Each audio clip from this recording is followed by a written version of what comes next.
Olá pessoal, no tema de hoje a gente vai tratar sobre umas questões um pouco mais profundas. Você já se perguntou o que nós viemos fazer aqui? O que essa experiência humana tem a nos proporcionar? O que nós deveríamos, para onde nós deveríamos estar caminhando ou andando? Para onde essa humanidade tem que ir? O que a gente tem que aprender em conjunto ou como indivíduo? Você já sabe o que é o efeito dominó e como o efeito dominó funciona na sua vida?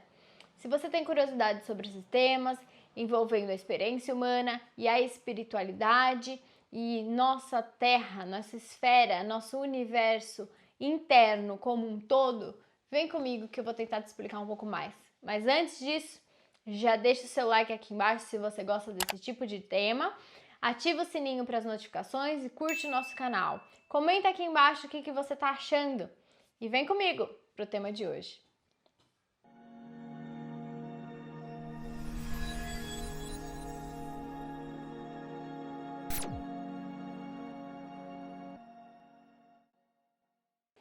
Eu vou começar trazendo uma história, como é de praxe. Então, vamos indo nesse raciocínio comigo para você entender lá no final o que eu tô querendo dizer com essa história.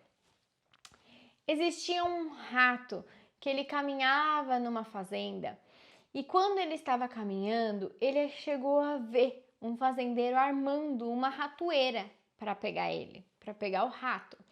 E ele, assustado, aterrorizado com aquela cena, saiu correndo para avisar os outros animais da fazenda. E aí ele correu pro galinheiro e foi falar com a galinha. Ele virou pra galinha e falou assim: galinha, galinha, eles estão armando uma ratoeira, o fazendeiro tá colocando uma ratoeira para tentar me pegar. A gente tem que tomar cuidado. E aí a galinha olhou pra ele e falou assim: mas ratoeira? Eu não tenho nada a ver com isso. Eu nunca vou ser pega por uma ratoeira. Isso não é problema meu. E aí ele ficou um pouco decepcionado, ele falou: tá bom, eu vou avisar o porco. Aí ele foi atrás do porco e foi avisar o porco: porco, porco, eu vi o fazendeiro armando uma ratoeira, a gente tem que tomar cuidado. Aí o porco vira e falou assim: eu nunca vou ser pego por uma ratoeira, isso não é problema meu. E ele saiu mais uma vez decepcionado e falou assim: meu, eu tenho que avisar a vaca.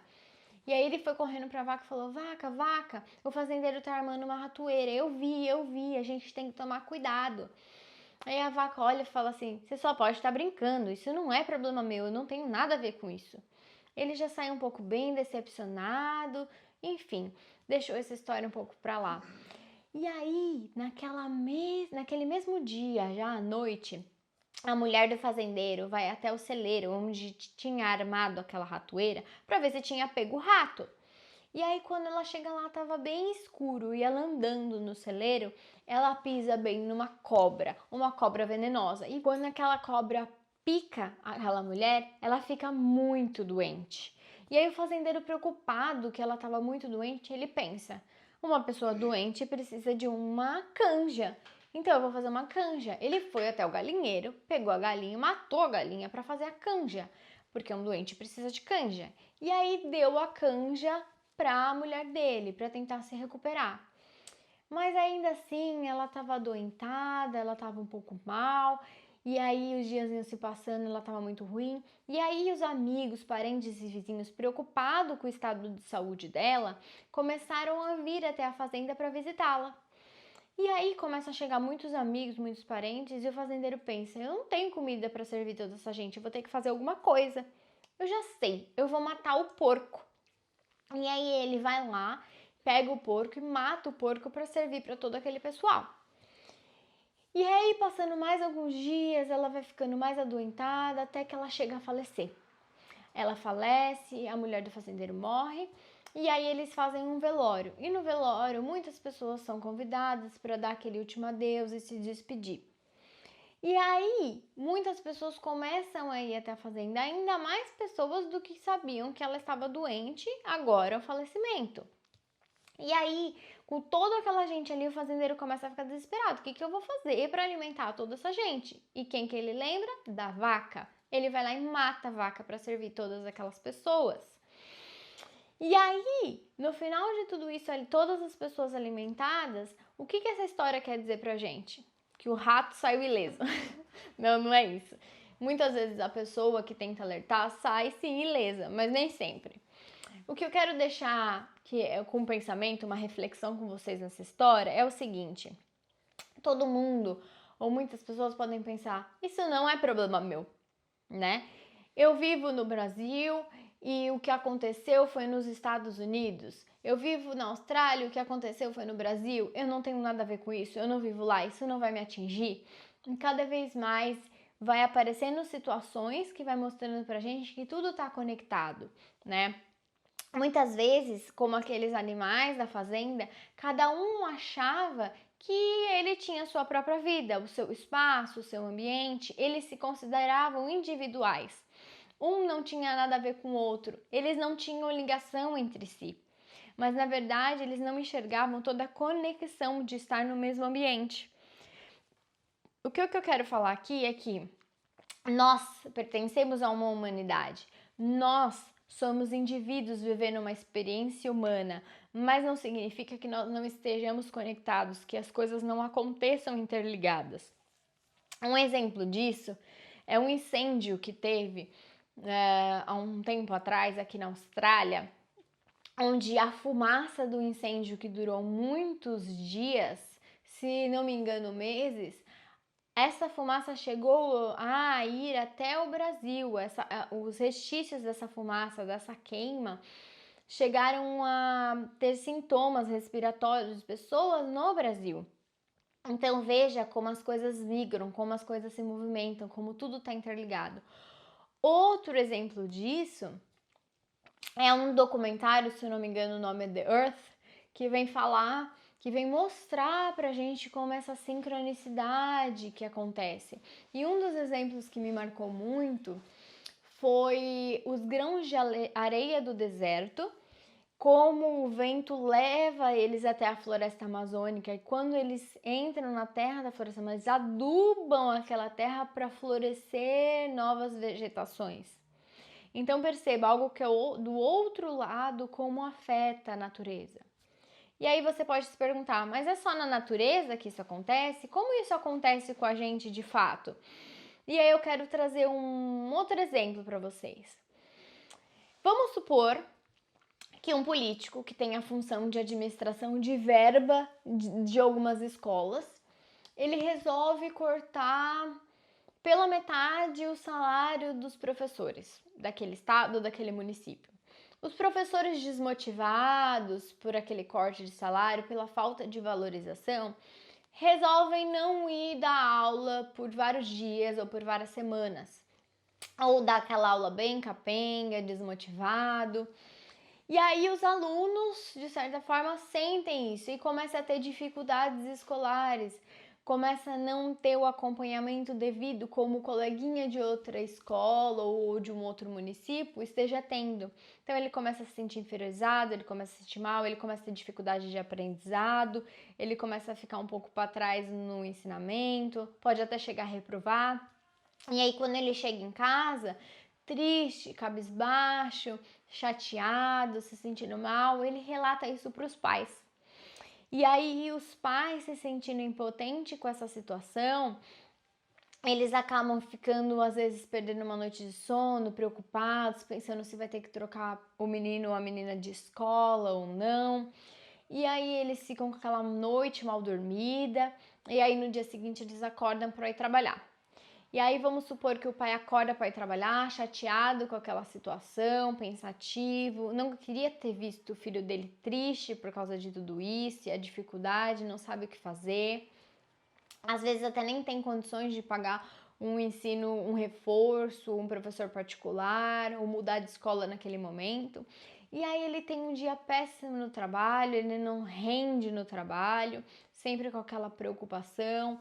Daí o chefe percebe, aí o chefe vai comentar alguma coisa com ele, vai fazer uma crítica, vai fazer algum comentário, já nervoso, porque tá prejudicando o andamento daquele dia, daquela produtividade. E aí o chefe fica nervoso porque ele tem que administrar toda essa situação, que ninguém fala para ele o que tá acontecendo, que ele precisa entregar resultados. E aí ele pega o carro nervoso E aí ele tá no trânsito e por causa de uma coisa que falam para ele no trânsito, uma fechada, ele agride, ele pode chegar a bater o carro e por aí vai. Imagina essa situação indo e repercutindo, isso eu chamo de efeito dominó. Uma peça que você mexe, quando imagina que tem até aqueles vídeos de dominós de pés, quando você movimenta uma peça e você faz um movimento, tudo aquilo desanda, tudo aquilo vai num ciclo, né? Então a sua ação, que parece ser insignificante ou pequena ou sem importância, quando você entra numa escala dominó, olha onde isso vai repercutir, né? E às vezes aquilo fica reverberando no seu campo energético, porque você tomou uma ação impensada, ou não a melhor ação pensando no bem-estar do todo, e todas aquelas pessoas vibrando na tristeza, na negatividade, em todas essas, na angústia, tudo aquilo vai reverberar no seu campo, porque você foi o autor da primeira ação. Eu não estou isentando a culpa daquelas outras pessoas ou as consequências daquelas pessoas pelos atos que elas cometeram, mas invariavelmente há uma onda que vai e que volta, né? Então nós estamos sim interligados, a nossa ação, aquilo que a gente pensa, aquilo que a gente age, como a gente age, o que a gente fala, interfere sim na vida do outro, querendo ou não, por mais equilibrado que ele esteja. Essa energia é um campo de vibração que se espalha e que vai criando efeitos dominó. Tanto de positividade, quando você tem um gesto gentil, uma ação caridosa, atenciosa, tanto quanto essa do exemplo que eu dei de uma repercussão negativa, destrutiva, com uma consequência nociva. E a gente tem que tomar cuidado para não achar que o problema do outro é só do outro, né? Independente de onde você esteja, onde você viva, isso daqui é na família do outro. Na minha isso não acontece, então eu não tenho que pensar nisso. Isso daqui é com aquele casal, não tem nada a ver comigo. Isso daqui é meu amigo que tá vivendo, ele aqui em frente. Isso daqui é na empresa do fulano. Tomar um certo cuidado para isso não ficar um individualismo muito grande. Não perceber que aquilo influencia num todo, né? E também, uma coisa que eu quero trazer é que nós estamos vivendo uma experiência humana. Então, nós somos individualizado neste corpo, nesta matéria, mas não significa que nós não temos uma fonte única, uma fonte divina dentro de nós, a qual todos nós pertencemos, que existem leis de ação e reação dentro dessas coisas. Então, por mais que você não sofra consequências como o rato não sofreu, às vezes o alerta de alguém para consequências e ondas que estão vindo, que podem repercutir, que podem afetar outras pessoas ao nosso redor, né? E respeitar esses campos. Uma coisa muito importante aqui é que é vendido a situação de que você tem que chegar a algum lugar. Nós temos que batalhar para chegar num ponto, um ápice, num ponto X. Agora imagine que você conseguiu, você atingiu aquele desafio ou aquilo que você se propôs e você pegou o troféu na mão. Você venceu na vida, como dizem, né? Então, imagine essa situação. E daí? E depois? Vale a pena chegar lá sozinho? A humanidade não vai a lugar nenhum sozinha. Nenhum indivíduo vai a lugar nenhum sozinho. Se você chega lá é porque pessoas te ajudaram no meio do caminho, direta ou indiretamente. E qual é o ponto de você chegar lá e olhar para trás e tem pessoas ainda com fome, com sofrimento, com dores, né? Com dúvidas. Qual é o propósito de você estar lá? Você vai usufruir do que sozinho? Ou com poucos? Você vai estar 100% satisfeito, 100% feliz, né? De só ter uma parcela única da população num topo? E o restante, como fica? O senso de humanidade, o senso de responsabilidade, o senso de pertencimento, que é necessário em todos nós. Então, eu quero trazer para vocês agora que a humanidade está caminhando para desenvolver um sexto sentido. O que isso significa? Nós temos o olfato, o paladar, a audição, o tato, nós temos e a visão. Então nós temos esses 5 sentidos. A humanidade está caminhando para ver algo além. Só que não é um sexto sentido que não exista. É um sexto sentido que vai aflorar todos esses 5. Então, se você via, você vai ver mais. Se você ouvia, você vai ouvir mais.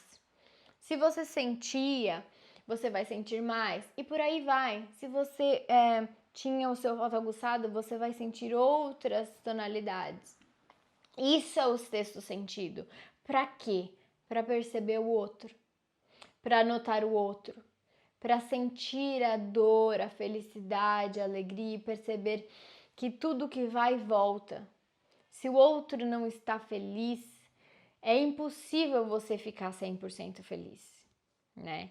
Nós estamos conectados, nós estamos aqui para nos fazer feliz, nos contribuir, nos desenvolver para a humanidade e ajudar as outras pessoas e caminhar juntos nisso. Ninguém vai sozinho a lugar nenhum. E para isso, eu quero trazer 3 coisas que a humanidade, que é o principal das 3 coisas, os 3 tipos de amores que a humanidade tem que aprender a desenvolver. Muitos estão parados no primeiro, muitos estão parados no segundo, mas com certeza o terceiro todos nós estamos caminhando para isso. Ninguém ainda chegou 100% lá. Alguns avatares têm isso muito mais desenvolvido e vieram para nos alertar sobre isso, mas a humanidade, o ser humano, está caminhando para tudo isso. Eu quero que você perceba qual desses você tá, qual desses você ainda não elaborou, e tentar achar um equilíbrio. Esses amores, eu venho falar de um equilíbrio no sentido de nem ter eles exagerado, nem ter a falta deles. É um meio termo que a humanidade está aprendendo a lidar. E quais são eles? Vamos falar do primeiro amor, que é o amor de Eros. É um dos nomes que você vai encontrar dentro da literatura. O amor de Eros, ele vem trazer na história da mitologia uma junção entre o deus da guerra e a deusa do amor, Afrodite. E a junção da guerra com o amor deu cria a Eros. Eros, que é o do primeiro amor, um amor carnal, um amor sexual, um amor de prazer, um amor de paixão, um amor que vem trazer o objetivo principal da união e da reprodução. Por que eu tô falando desse primeiro amor? Porque muitas pessoas negam esse amor. Muitas religiões durante muito tempo condenaram esse amor, esse prazer, essa prática sexual, carnal, voltada para os prazeres da carne. E nada de errado com isso. Naquele movimento de 2.000, 2.500 anos atrás, eles usavam isso como certo pecado, justamente para amenizar algumas coisas que aconteciam na sociedade, para fazer as pessoas gerarem um pouco de controle daqueles instintos que estava muito aflorado. Mas isso foi se arrastando, e muita gente trouxeram uma conotação pecaminosa para isso. E o prazer está em nós. E se Deus, o universo, o cosmos criou tudo, ele também criou o desejo, ele também criou o prazer. Um ser humano sem prazer não cria nada. Um ser humano sem prazer tem pulsão de morte, não tem pulsão de vida, como dizem alguns filósofos e psicanalistas, né? O que acontece quando você não aceita o seu prazer? Não aceita o seu prazer sexual, o seu prazer carnal, o seu desejo, a sua libido. Quando você não aceita isso, você acaba impedindo um pouco do fluxo, né? Existem alguns nós, alguns bloqueios que a gente chama no chakra básico, no chakra sexual. E impede de fluir as energias de criatividade, de alegria de viver. Então sua vida fica estagnada, a vida fica sem ânimo, você não tem vontade de nada, seus dias parecem todos iguais, né? Muitas vezes você não consegue reter o dinheiro ou ganhar dinheiro na sua vida porque não tem a energia da criatividade, da pulsão de viver. Jéssica, mas esse amor de Eros é somente o sexual? Não, eu estou falando tanto de sexual prazer como o prazer da carne. Qual é o prazer da carne? Sentir o gosto da comida, de uma boa bebida, sentir o gosto por criar algo novo, por querer se movimentar, mas também eu estou falando do sexual sim, do sexo em si. Você se permitir sentir prazer. Estou falando do sexo com outra pessoa, mas também estou falando do sexo como a masturbação. Quando essas práticas são condenadas, vai impedindo o nosso fluxo de vida, que é o fluxo de viver. Como eu já repeti, se Deus criou tudo, Ele também colocou o prazer ali por uma razão. Porque se fosse somente para reprodução, Ele colocaria uma vez, nós reproduziríamos somente quando fosse necessário gerar filhos. E não foi isso, o prazer sempre existe. O ser humano, ele age com o instinto sexual porque ele sente prazer com aquilo, né? Então, qual a razão disso existir? Movimentação, movimento de vida, né? Então, veja se você está aceitando o prazer na sua vida, para os seus dias fluírem, para as coisas materiais chegarem. E é aquilo, novamente, sem o exagero. Porque quando a gente vai para o exagero, e algumas partes da psicologia vem falar de parafilias, que quem tiver mais curiosidade pode procurar, já é um exagero, a pessoa só se apega ao prazer. Então ela só tá na questão da luxúria, ela só quer o prazerzinho, ela não aguenta uma frustração, um sofrimento, obstáculos. Então a gente tá aprendendo a equilibrar. Eu tô focando mais no outro lado porque é uma das queixas que mais chega, mas também tem o exagero, nunca tá satisfeito, sempre querer o prazer um atrás do outro, né? Sem entender o que a sua essência de verdade pede. Esse é o primeiro amor, o amor eros, que é a primeira fase de amor que a gente tem que aprender a equilibrar. Você tá nessa fase? Se você não tá, vamos pular para outra para ver se você se encaixa nessa segunda fase. Esse segundo amor é o amor philos. Esse amor philos, ele vai falar de um amor fraternal. É um que traz lealdade, igualdade, um benefício mútuo. Então aqui eu tô falando de uma troca. Não é somente um prazer para mim, como no primeiro, que eu posso sentir prazer somente comigo, com a minha comida, com o meu prazer, com o meu desejo, comigo mesma. Aqui é um amor de troca. E aí eu venho trazer, diferente do primeiro, que é uma ligação entre o corpo e a alma, o desejo da alma e uma sensação no corpo físico. Aqui eu venho falar de um amor que é espiritual e emocional ao mesmo tempo. Por quê? Emocional porque eu satisfaço os meus desejos, as minhas vontades, aquilo que me dá alegria, com o outro. E neste outro há uma troca. Ele é beneficiado e eu sou beneficiado. É um amor que a gente pode comparar ao amor de amizade sem o monopólio. É aquela amizade onde você não quer cercar o outro só para você. Você deixa ele livre para ir e vir. Não tem cobranças. É aquele casamento onde você não vai pela posse, pelos ciúmes, mas você deixa o outro livre e independente para ele ser quem ele é. E aí você ama o outro do jeito que ele é. E aqui eu não tô falando que você tem que amar a todos e a tudo. Você pode muito bem não gostar de algumas coisas em outras pessoas e não querer conviver com aquilo. Mas sim, você tem que adquirir o respeito. Não querer fazer que o outro seja do jeito que você quer. Se aquilo você não concorda, se aquilo você não se sente bem próximo daquilo, tá tudo bem. Se afaste, você tem todo o direito de não precisar conviver com aquilo. Mas é um amor mais leve, mais fraternal, de troca, de compartimento mútuo. E a gente vai para o terceiro amor, que com certeza esse ninguém gabaritou. Esse último amor é um amor que eu chamo de, e aí você vai encontrar na literatura também, como amor ágape, ou amor incondicional. É aquele amor divino, é aquele amor incondicional e do sacrifício, que a gente consegue lembrar muito bem do Avatar de Jesus, que morreu na cruz por todos nós e toda aquela história, né, que a maioria de nós conhecemos. Só que a imperfeição humana não permite que nós tenhamos o amor de sacrifício, o amor incondicional, porque o ser humano, ele só se move pelo próprio interesse, como já dizia Freud. E eu não estou falando aqui que isso é errado, o ser humano é assim, né? Ele só se move pelo próprio interesse, ele vai fazer algo quando tem algum benefício para ele de certa forma, mesmo que seja inconsciente, mesmo que ele não faça, nossa, eu vou fazer isso porque por causa disso. Às vezes você não para pensar nisso, mas já tá dentro do ser humano aquilo. O que vai ganhar com aquilo, se vai sentir algum prazer, algum benefício, alguma coisa.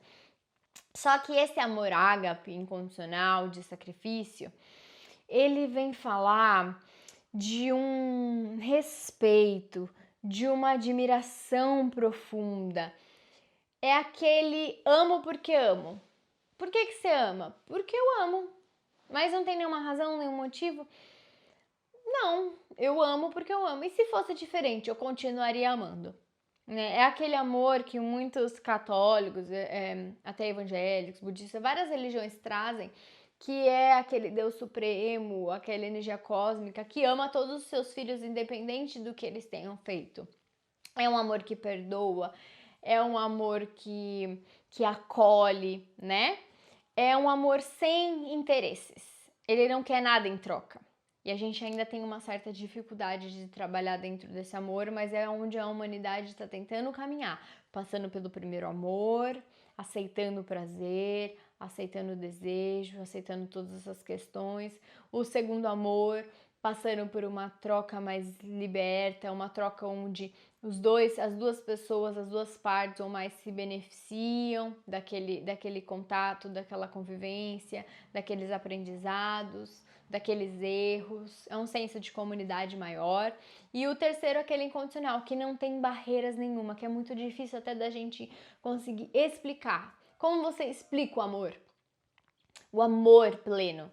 É muito difícil de se explicar. Aí você deve estar pensando assim, Jéssica, o amor pelo filho é incondicional? Não. É bem próximo disso, mas não é incondicional. Por quê? Porque a maioria das vezes você quer falar pro seu filho o que ele tem que fazer, porque você tem medo dele quebrar a cara, porque no fundo vai sobrar pra você se alguma coisa de ruim acontecer. Você vai sofrer, você vai sentir dor. Você quer que eles tenham escolhas boas. Você quer ser reconhecida como uma mãe que fez sua parte. Então sempre tem uma troca de interesses ali, por mais desapegada que você seja. É próximo, mas ainda não é o amor incondicional. O amor incondicional a gente pode se basear no amor de Cristo, no amor dos outros avatares e o amor de Deus por nós. E esse amor que engloba todo o universo, que não tem o certo, não tem o errado, ele consegue ter uma visão do todo para o que é melhor para o todo e para a humanidade. Para fechar tudo isso, eu quero dizer que observe a fase do amor que você tá. Observe aquilo que a gente falou sobre as conexões da natureza, como a natureza se conecta, como as coisas estão interligadas. Observe o efeito dominó, o que você anda fazendo, como as pessoas ao seu redor podem ser afetadas com isso. Muitas vezes, quando eu era menor, quando eu era adolescente, eu ouvia os mentores da casa espírita e umbandista que eu frequentava falando sobre o efeito dominó, cuidado com suas ações, elas podem repercutir na vida de outras pessoas.